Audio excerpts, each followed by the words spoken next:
¿Cómo están, jóvenes? Un gusto saludarles. Hoy vamos a hablar acerca de prevención de riesgos en el puerperio dentro de la materia de salud materno-infantil. Esperamos, de alguna manera, aclarar algunas situaciones que son de interés para el manejo diario que van a tener ustedes en sus servicios de salud. Vamos a la primera diapositiva. Debemos hablar acerca de la epidemiología. Y pues en ese contexto debemos hablar que si las mamás recibieran una atención adecuada en el posparto, con la misma regularidad y prestancia que se da cuando estamos haciendo la atención prenatal, seguramente la mortalidad materna tendría una drástica disminución. Según la OMS, que ha emitido un comunicado el 19 de septiembre del 2019, indica que nuestra mortalidad materna a nivel mundial es demasiado alta y que cada día mueren en el mundo unas 830 mujeres, ya sea por complicaciones relacionadas en el embarazo, parto o puerperio. En el 2015 se estimó que unas 303.000 muertes fueron de mujeres justamente en estos tres periodos, tanto el embarazo, el parto y en el puerperio. Las hemorragias graves después del parto, según la OMS, pueden llegar a matar a una mujer sana en 2 horas, si es que no tenemos la suficiente situación de cuidado para que pueda ella estar controlada en varios aspectos que vamos a ir viendo de a poco. Una de las situaciones importantes que ha mencionado la OMS es que debemos tener un alumbramiento dirigido. Esto quiere decir, como lo habíamos manifestado anteriormente, en prevención de riesgos en el parto, la administración de la oxitocina, 10 unidades internacionales, que nos va a reducir dramáticamente el riesgo de hemorragia y, por lo tanto, el riesgo de muerte. Lamentablemente, la mortalidad materna va a diferir enormemente en una zona del mundo y en otra. Un 1% de las muertes maternas se produce en el mundo desarrollado, en tanto el otro porcentaje alto va a ser en países subdesarrollados, y esto se constituye en una inequidad y una injusticia. Por lo tanto, nosotros como futuros prestadores de salud debemos analizar estos detalles para brindar una atención adecuada a las mujeres embarazadas y puérperas. Desde ya debemos decir que las defunciones maternas son consecuencia de complicaciones relacionadas con el embarazo, que puede estar en el transcurso de este o durante el parto y el puerperio. Cuando hablamos de puerperio estamos hablando, según la clasificación internacional de enfermedades, la CIE-10, que es la última que tenemos en vigencia, se puede producir hasta el día 42 después del parto. Estas muertes maternas ocurren a menudo de forma súbita e imprevisible. Entre el 11 y el 17% se producen durante justamente este periodo del parto, y entre el 50% y el 71% se producen durante el puerperio. Vamos a definir qué es puerperio. Ustedes ya seguramente ya lo han revisado anteriormente, pero vamos a hacer una pequeña retrospección para que podamos tener las cosas claras. Este periodo del puerperio no es nada más que un periodo donde se van a producir una serie de transformaciones progresivas, tanto en la parte anatómica, en la parte funcional fisiológica, donde se va a permitir el regreso paulatino de todas las modificaciones que han existido durante la gravidez, durante el embarazo. Va a existir un proceso involutivo y de restitución de diferentes aspectos anatómico-funcionales, como si fuera el estado pregrávido. Ahí tenemos la clasificación que manejamos rutinariamente, que es el puerperio inmediato durante las primeras 24 horas, el puerperio mediato, que es desde las 24 horas hasta los 7 días, y el puerperio tardío, que es desde el 8º día hasta los 42 días. Van a existir desde ya una serie de cambios, dijimos, involutivos, tanto a nivel del útero, de las mamas y otros órganos. Vamos a empezar a hablar por los cambios uterinos que se van a manifestar. A nivel de los cambios uterinos vamos a hablar acerca de los vasos sanguíneos. Existen vasos sanguíneos extrauterinos que van a disminuir en su tamaño hasta el tamaño que tenía antes del embarazo. Esto quiere decir que van a ir reduciendo paulatinamente su tamaño y van a tener también algunos otros cambios, como por ejemplo cambios hialinos. Va a haber reabsorción y va a haber sustitución por vasos un poco más pequeños durante este proceso de cambios uterinos. Va a haber también modificaciones a nivel del cuello uterino y el segmento inferior. El orificio cervical se va a contraer lentamente y durante varios días va a estar permeable a 2 dedos, pero al final de la semana ya va a reducir completamente su diámetro, ¿sí? Entonces, al existir este fenómeno, va a haber un aumento del espesor del cuello uterino y nuevamente va a configurar el canal que tenía antes de la gravidez. Desde ya van a existir depresiones bilaterales en los sitios de las laceraciones, que estos ya son cambios permanentes que pues probablemente ya no se restituyan del único caso. Va a haber cambios a nivel del segmento uterino inferior, donde va a haber una contracción y retracción, ¿sí? Pero no va a existir la energía necesaria para hacer una retracción inmediata. Y ahí vamos a ver que se va a convertir en el istmo uterino, ¿sí? Que es parte de este cambio o modificaciones de restitución. El cuerpo uterino va a sufrir una serie de modificaciones inmediatamente producido el parto y producida la expulsión de la placenta.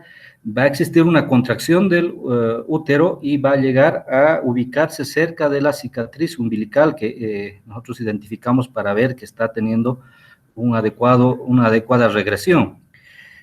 Acá vamos a ver que el útero está con el miometrio cubierto de serosa y que va a estar revestido de decidua basal, va a tener probablemente un aspecto isquémico y pues este útero durante el puerperio inmediato va a pesar aproximadamente 1000 gramos, es decir, 1 kilo.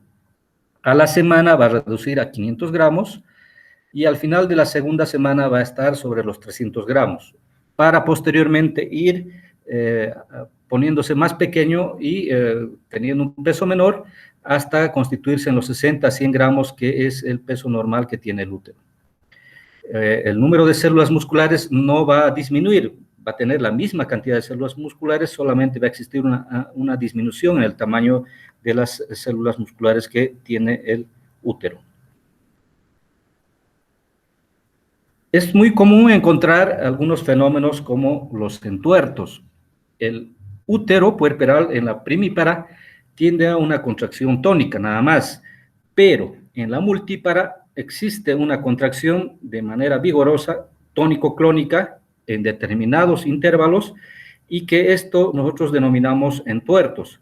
Mientras más hijos tenga la parturienta, seguramente los entuertos van a ser mucho más fuertes y estos además se van a estimular cuando el bebé empiece a tener la succión del seno materno. Van a disminuir al tercer día y nosotros prescribimos generalmente analgésicos como el paracetamol para que podamos disminuir esos dolores musculares uterinos. Vamos a tener la presencia de loquios. Los loquios son una situación de desprendimiento de tejido decidual que va a originar una secreción vaginal de cantidad variable, dependiendo de la mujer.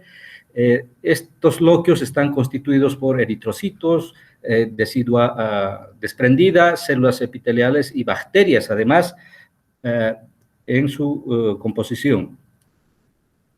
Tenemos también una clasificación de los loquios. Tenemos la loquia rubra, que se va a evacuar durante los primeros 2 a 3 días, que va a estar constituido por decidua necrótica, sangre, tejidos de granulación y restos de membrana.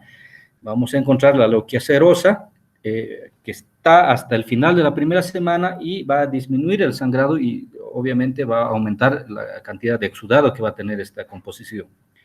Y después tenemos la loquia alba, que está dentro de las 3 a 6 semanas y que va a tener mayor cantidad de moco y va a presentar también eliminación de leucocitos que son parte del sistema de defensa del organismo.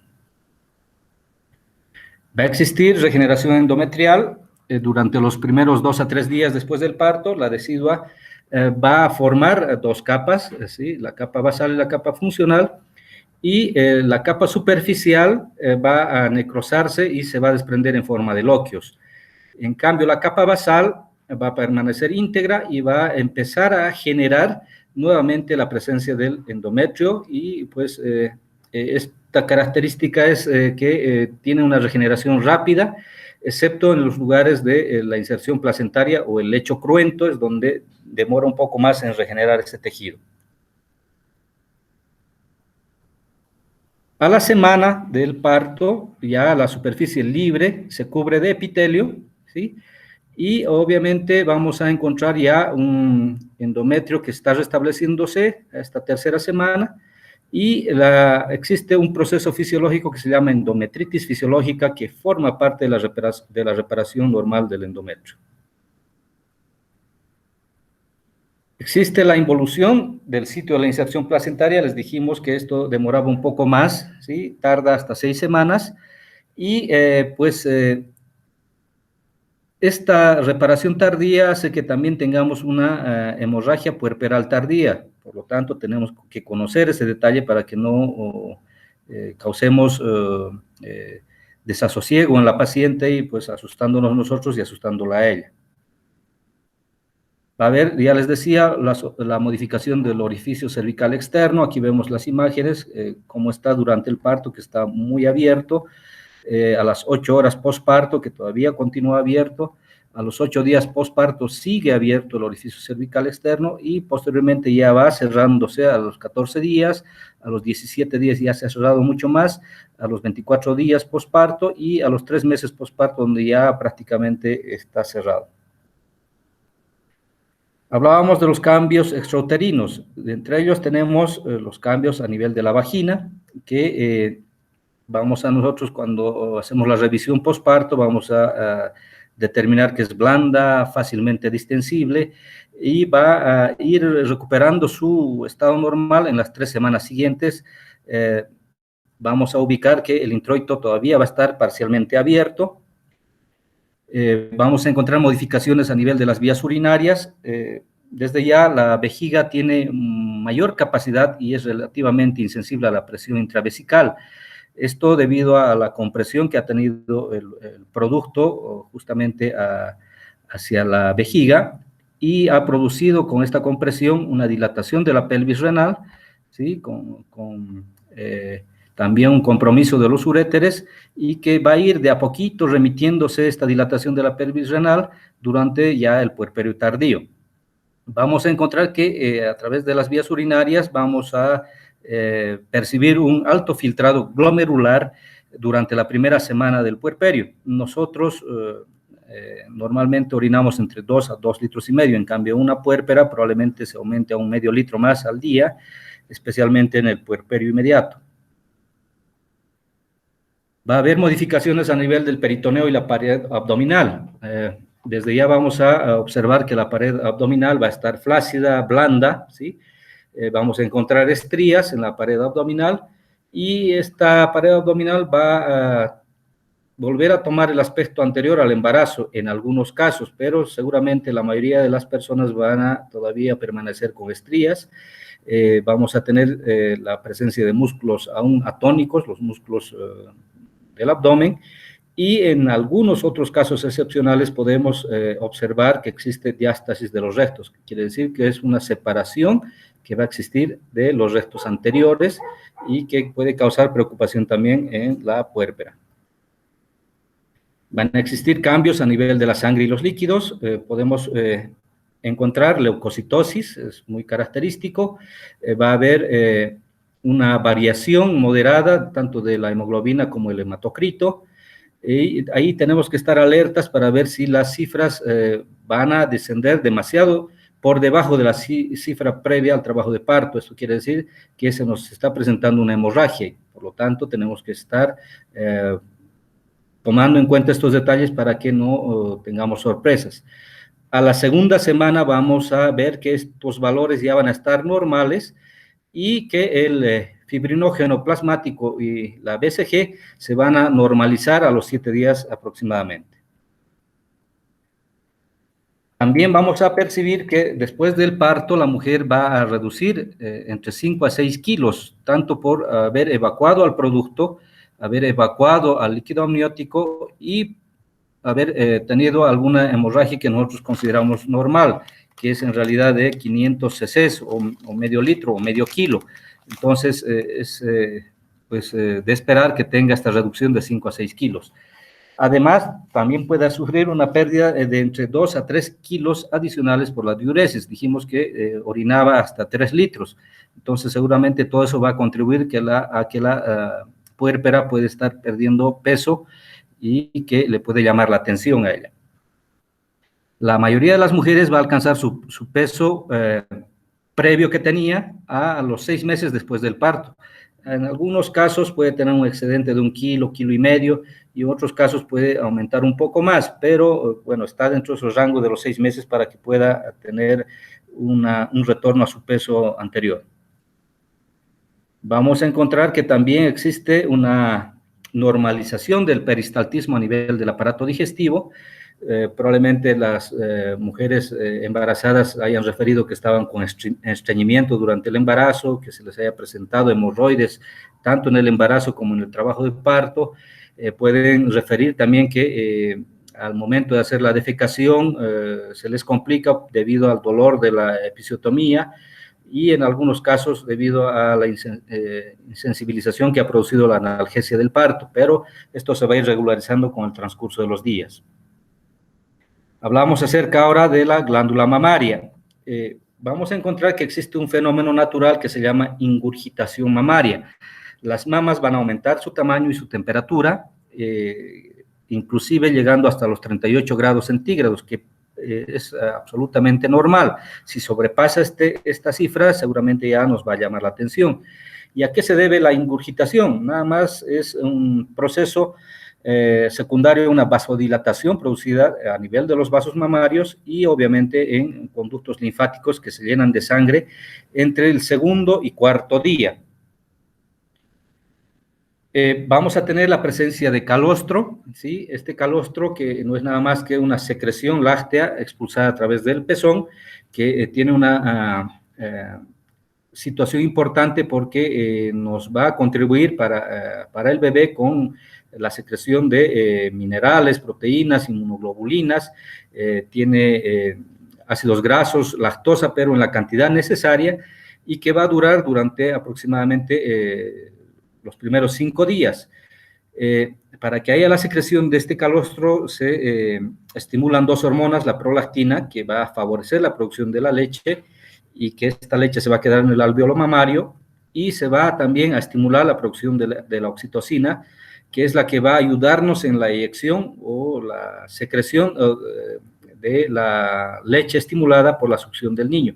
Entonces, esto a través del reflejo de succión, nosotros lo estamos estimulando a que se produzca el calostro, la prolactina y la oxitocina solamente con hacerle succionar y tener el apego precoz. Además, nos ayuda a regular este fenómeno del ciclo menstrual a través de la succión. Nosotros sabemos muy bien que el método de lactancia amenorrea nos ayuda con este aspecto de evitar un embarazo después del parto. Entonces, acá la actividad del ovario se mantiene en expectativa mientras el niño esté lactando, especialmente durante los primeros 6 meses, y este restablecimiento del ciclo hipofisiario ovárico tiene lugar antes del destete. Entonces tenemos hasta los 6 meses aproximadamente seguridad o un gran porcentaje de seguridad que no se va a embarazar, y posteriormente ya va a producirse la ovulación y obviamente se va a producir el flujo menstrual. Ahí está la regulación por inhibición competitiva de la prolactina a través de la succión, que va a regular una serie de factores hormonales, empezando en el hipotálamo, y que va a actuar a nivel de la hipófisis anterior, el ovario, por una regulación de inhibición competitiva, y vamos a hacer de que no exista un proceso de embarazo, o obviamente previo a la ovulación. Ahora vamos a hablar ya acerca de la atención de la madre durante el puerperio, que es el tema que en realidad nos interesa. ¿Cuáles son los objetivos de nuestro tema? Primero, identificar y prevenir las complicaciones maternas. Para ello hemos visto qué es lo fisiológico, lo normal. Entonces, conociendo ya lo normal, nosotros vamos a ver qué es lo que está yendo de forma anormal.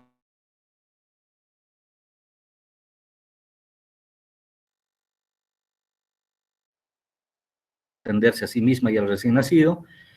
Y lo más importante es promover el diagnóstico precoz y tratamiento oportuno de ciertos trastornos que se van a producir tanto en los partos normales como en los partos quirúrgicos. Además, también tenemos como objetivos prevenir las reacciones psicoemocionales patológicas durante el puerperio. Es común saber de que en algunos casos se presentan cuadros de depresión posparto, entonces nosotros tenemos que estar atentos a ver algunas de estas situaciones que a veces concluyen hasta con la fatalidad, donde la mamá en su rato de depresión agarra y pues lo asfixia a su niño o deja de darle de lactar, etcétera, que a la final concluye con que fallece el producto. Entonces, es importante hacer esta prevención de las reacciones psicoemocionales. Promover el control postnatal.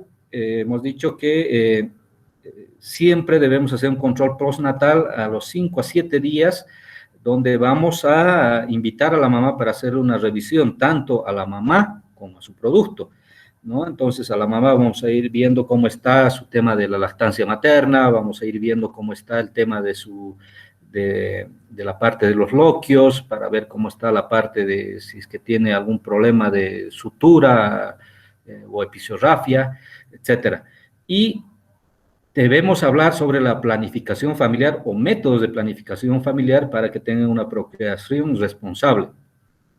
Además, otro de los objetivos es promover el diagnóstico precoz y tratamiento oportuno de trastornos emocionales que se pueden producir debido a que nace un niño con alguna malformación o que definitivamente haya muerto al momento del parto. Entonces, esto es para nosotros también importante. Según la creencia andina, niño que nace con labio leporino es una maldición, por lo tanto, esa familia por todos los medios trata de que ese niño fallezca.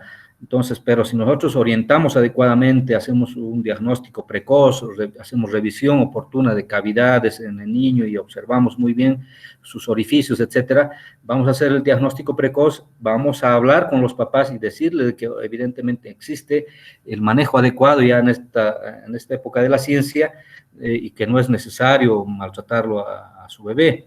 O cuando se le muere el niño, también podemos hacer un consejo, hacer apoyo psicológico, etcétera, para que no haya algún tipo de reacción psicoemocional que pueda comprometer tanto la salud de la mamá como del niño.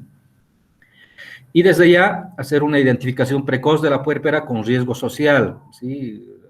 Lamentablemente habíamos hablado también que el machismo y todo ello conlleva sus riesgos en nuestro medio, y la violencia intrafamiliar, etcétera, hacen su trabajo y que nosotros debemos de alguna manera contribuir para que esto reduzca y hacer una atención prioritaria en estos casos.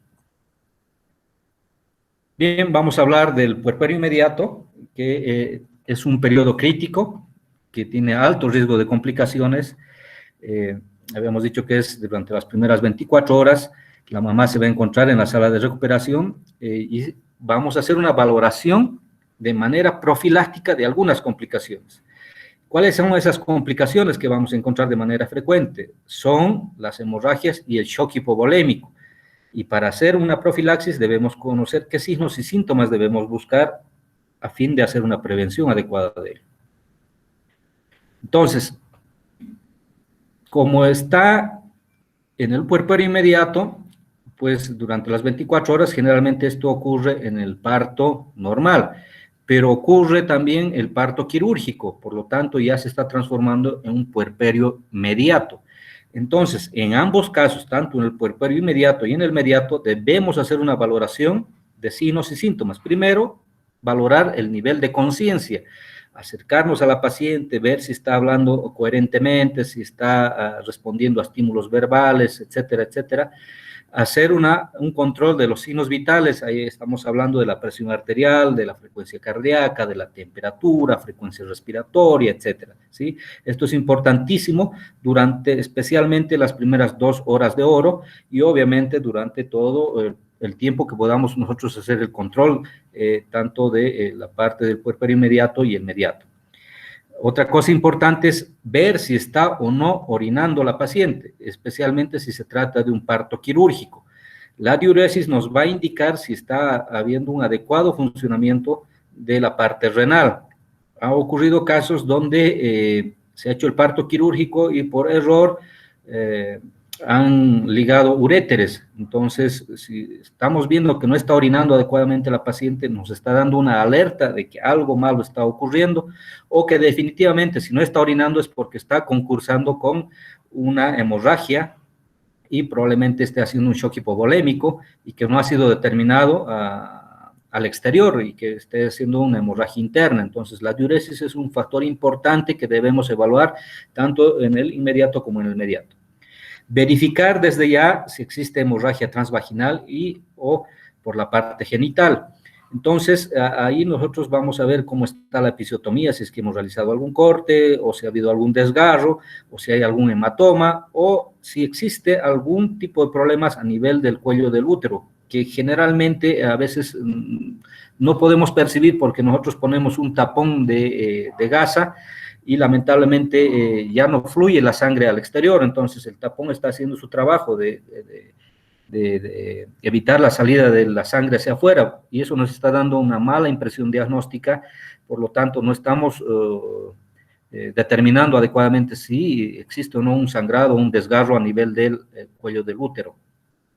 Debemos revisar las características uterinas, ver si está con la contracción adecuada, está reduciendo el tamaño de la forma que hemos dicho que va a ir reduciendo a medida que transcurran los días, etcétera, y hacer una verificación del estado de la episiotomía para ver si no existe algún hematoma, alguna dehiscencia de sutura, etcétera, ¿no es cierto? Eso es importantísimo. Y aquí hablamos ya acerca de signos y síntomas que vamos a verificar en el puerperio tardío. Entonces, también como en el anterior caso, vamos a ver el estado general, cómo está la paciente, si está con alguna molestia dolorosa, si está con palidez, si está con algún problema de hipotensión. Ahí vamos a ver cómo está su presión arterial, es de rigor tomarle la presión arterial, hacer la frecuencia cardíaca, tomarle la temperatura, verificar en qué lugares tiene dolor, probablemente refiere a nivel del vientre, a nivel de los genitales, tener una localización exacta de la presentación del dolor, qué características tiene el dolor, ver cómo está la involución uterina, ¿sí?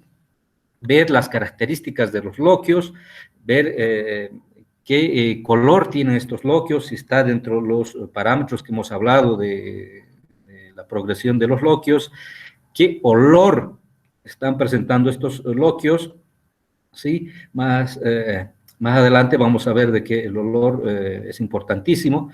Tenemos que verificar también nuevamente el estado de la episiotomía, ver cómo está orinando, ver si está teniendo las deposiciones de manera adecuada, y lo importantísimo acá es ver el estado de las mamas, porque vamos a determinar que existen complicaciones que son muy molestas cuando no estamos manejando adecuadamente el tema de la lactancia.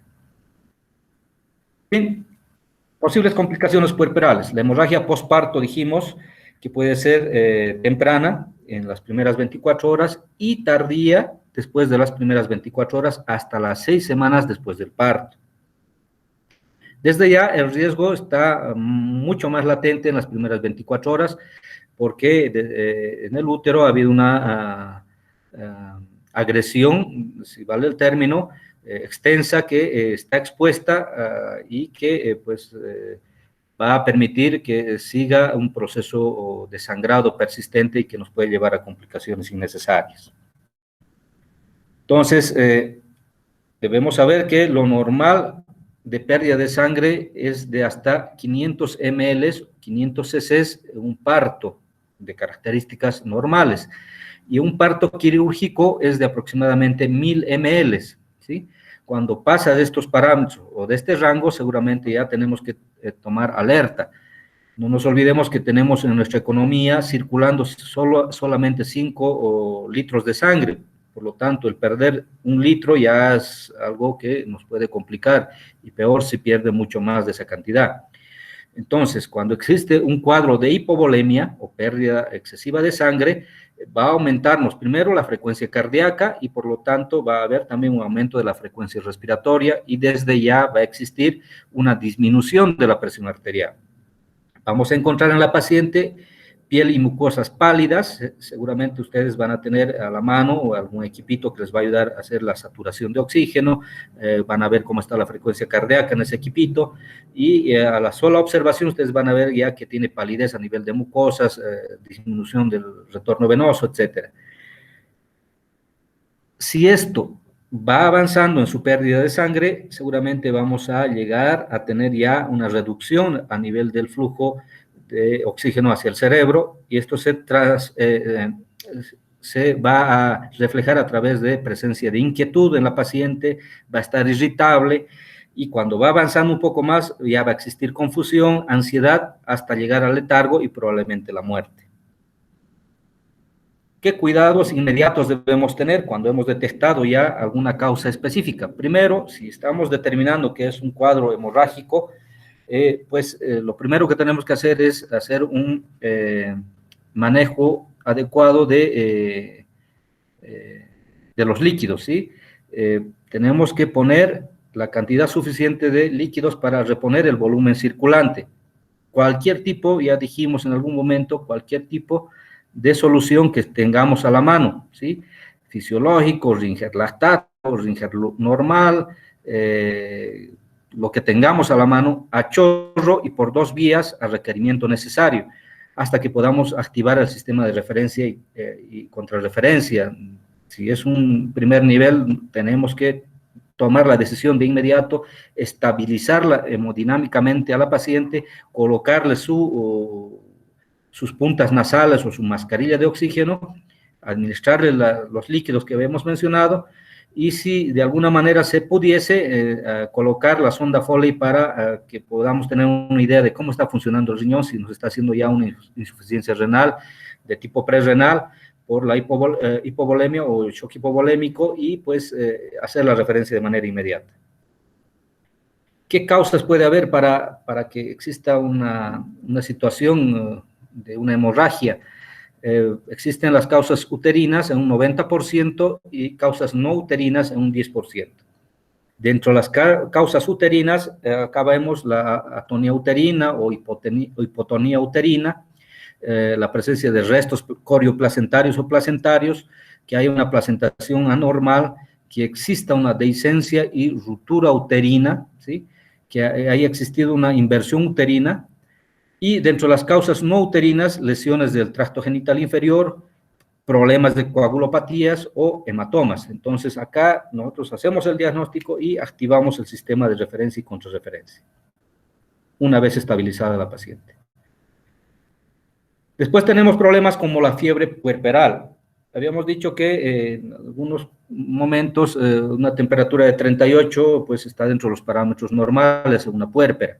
Pero si esta temperatura de 38 grados centígrados, tomado que sea mayor a 38 grados centígrados en al menos 2 ocasiones, puede ya darnos alguna situación de alerta, especialmente durante las primeras 24 horas del día, 24 horas hasta los 10 primeros días del puerperio.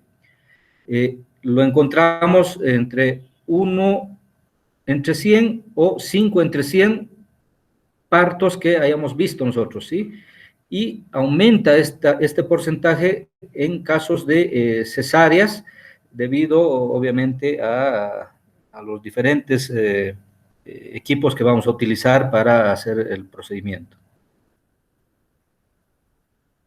¿Cuál es la etiología para que exista la fiebre puerperal? Es la presencia de gérmenes, tanto aerobios como anaerobios, que van a estar presentes en intestino, en periné, en vagina, en el cuello uterino, etcétera. Vamos a encontrar anaerobios, peptococos, Clostridium, etcétera, ¿sí?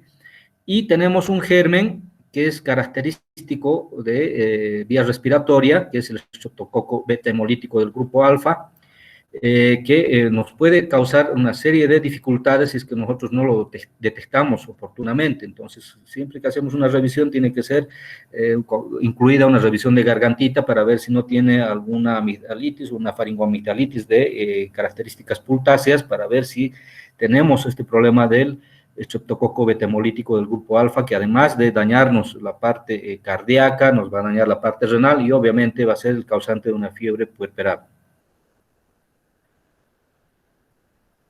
Existe otro problema que vamos a encontrar causante de la fiebre puerperal, que es la endometritis. Y para hacer un diagnóstico de exclusión, vamos a ver otro tipo de patologías más. Va a existir una infección de herida quirúrgica o de la episiotomía, patologías respiratorias como la neumonía, atelectasia pulmonar, embolia pulmonar, infecciones del tracto urinario como la uretritis, cistitis, pielonefritis, etcétera. Existen fenómenos como la tromboflebitis en miembros inferiores y cualquier vía que esté contaminada o que esté más del tiempo adecuado en el organismo, como la sonda Foley o una vía periférica central, una vía periférica venosa, etcétera, puede llevarnos a sospechar de fiebre puerperal. No es raro encontrar cuerpos extraños, tanto en el introito vaginal como en la cavidad uterina o en la cavidad abdominal, si es que se ha producido un parto quirúrgico, encontrar gasas, compresas, y esto obviamente pues nos va a llevar a que hay un proceso infeccioso que seguramente va a ser de complejidad si nosotros no detectamos oportunamente. Pueden haber otros problemas, ¿sí?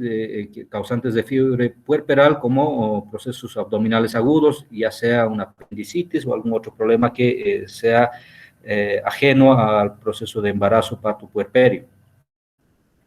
Y ahí hablamos de las situaciones que nos pueden causar infecciones puerperales, por lo tanto fiebre puerperal también como manifestación. Ahí tenemos la endometritis, tenemos infecciones de la herida quirúrgica, tenemos a nivel de las mamas, la mastitis y las tromboflebitis. Vamos a ir hablando rápidamente qué es la endometritis. No es nada más que una inflamación o la irritación del endometrio, prácticamente el recubrimiento del útero que vemos acá en la imagen, ¿sí? Y que es la infección puerperal más común. Vamos a encontrar la presencia de signos sintomatología a partir del día 1 al 5, y pues generalmente se presenta cuando tenemos un parto quirúrgico. ¿Cómo se manifiesta? Va a haber molestias dolorosas o fiebre en las primeras 24 horas después del alumbramiento. Puede existir dolor y tumefacción del útero. Podemos encontrar olor fétido, coloquios que sean purulentos. Desde ya la paciente va a estar con un malestar generalizado, va a estar fatigada, ansiosa tal vez, va a presentar taquicardia y desde ya lo que les decía, va a presentar alzas térmicas. ¿Cómo manejamos esto? Con antibiótico-terapia por vía parenteral. Normalmente se interna a la paciente y se hace el manejo en un segundo o tercer nivel. Manejo de la sintomatología con antipiréticos y analgésicos. Se trata de mantener a la paciente en posición semi-Fowler o Fowler para que pueda haber un drenaje adecuado de los loquios y un manejo obviamente expectante durante este periodo que se va a quedar, que va a ser entre 24 y 48 horas, hasta que se le pueda dar de alta y que se le maneje por vía ambulatoria con la continuación de los antibióticos. ¿Qué complicaciones podemos encontrar si es que no manejamos adecuadamente? Que existe una propagación de la infección fuera de la cavidad uterina, que ocurra o concurra a nivel de las trompas de Falopio esta infección, y que existe una infección pélvica, o que llegue hasta producirnos una peritonitis o tal vez hasta un ilio paralítico.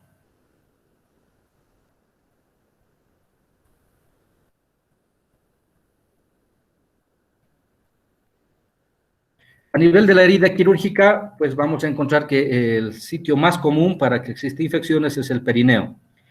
Ese es el lugar donde vamos a realizar episiotomías, a veces de rutina, donde van a existir laceraciones o en los lugares donde ha existido la incisión quirúrgica de la cesárea o donde ha existido algún tipo de desgarro.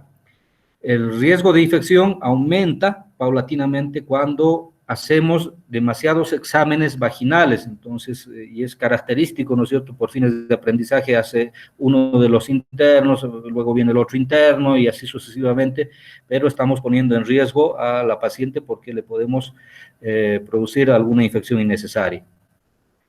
¿Qué vamos a valorar? Primero, si hay rubor, dolor, calor, aumento de volumen, si hay cambio de coloración, si hay presencia de equimosis, si hay secreciones. El tratamiento generalmente es con antibióticos, analgesia, y si se da el caso, realizar un drenaje del área y hacer curaciones periódicas, y en algunos casos hasta se tendría que realizar la debridación de bordes necrosados probablemente si es que es necesario. La infección de la episiotomía se puede convertir en una dehiscencia de la herida, de la sutura, y si avanza demasiado puede llegar a producirnos hasta incontinencia de heces fecales cuando afecta a la parte un poco más profunda en la región perianal. Entonces hablamos también de la mastitis, que es una infección a nivel de las mamas que se presenta a las 2 o 3 semanas del posparto, y en algunos casos puede ser hasta en la primera semana.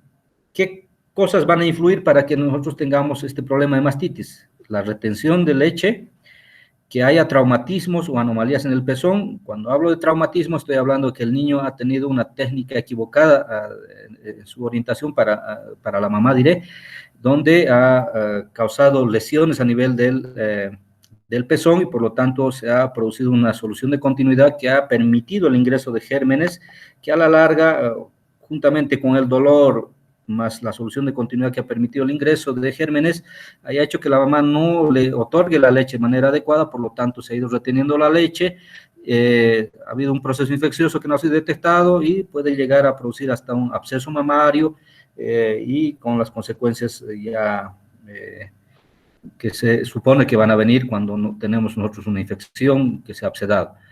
¿Qué vamos a encontrar? Una paciente con dolor muy sensible en el lugar donde nosotros vamos a ir explorando, en la mama. Vamos a ubicar en algunos casos la presencia de una masa dura, localizada, enrojecida, y la mayoría de las veces siempre en un solo seno. Cuando ya ha pasado ese proceso, seguramente esa masa que estaba dura ya va a ser más fluctuante y en algunos casos ya se tiene que hacer un drenaje del absceso.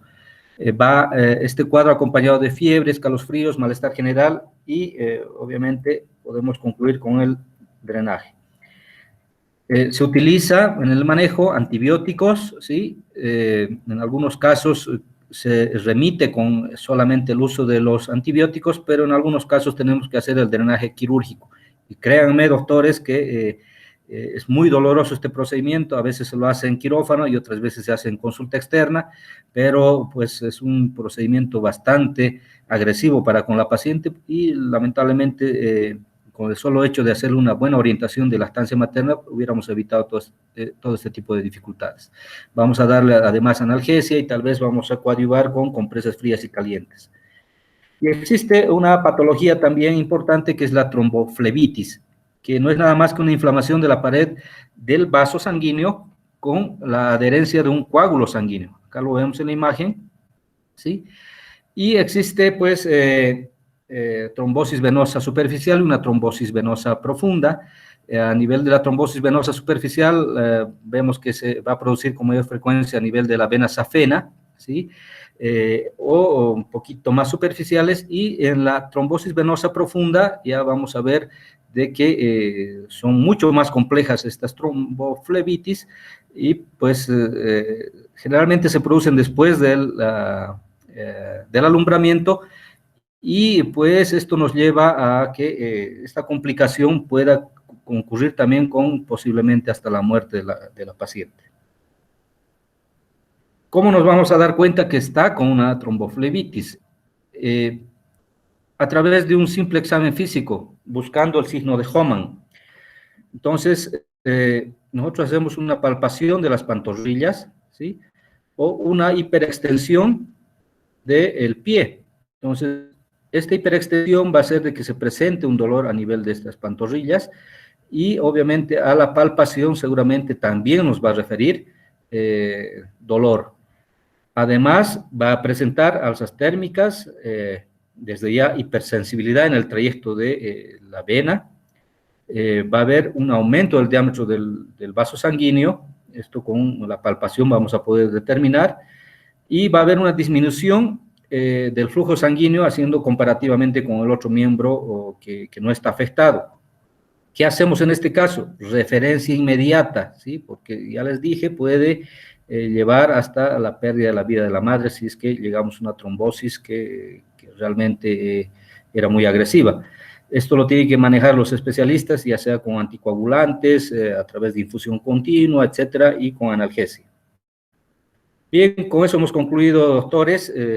Espero haya sido de aporte esta presentación. Ahí les voy mostrando a sus colegas, que ya son seguramente muchos de ellos residentes, y en algún momento ustedes van a estar en esta situación. Ha sido un placer haber compartido aula virtual. Espero encontrármelos en algún momento en algún espacio hospitalario. Muchísimas gracias.